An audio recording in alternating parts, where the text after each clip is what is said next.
नमस्कार मंडळी. लग्नानंतर होईलच प्रेम या मालिकेच्या आजच्या पुढील भागात आपल्याला असं पाहायला मिळालं, आता जी काव्य आहे ती पार्थकडे प्रेमाने जाते आणि पार्थला म्हणते मातीचा किती छान वास येतोय नाही. तर मग पार्थ आता झोपेतच म्हणतो काय करायचं मग आता काव्या म्हणते मला माती खायची आहे. आता पार्थ शॉक होऊन उठतो.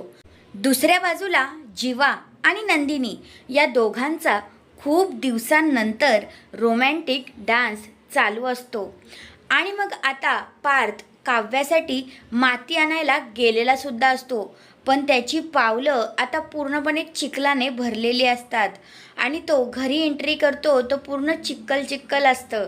मग त्याची आई म्हणते अरे हे काय आहे, थांबा आता मला ना टाटच बघू द्या.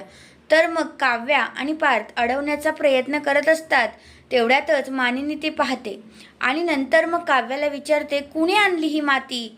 तर मग आता जी काव्य आहे ती पार्थकडे बोट दाखवते आणि सगळा आरोप आता इकडे पार्थवर लागणार आहे. तर हा आहे आजचा पुढील भाग. तुम्हाला कसा वाटला ते कमेंट करून नक्कीच सांगा. धन्यवाद.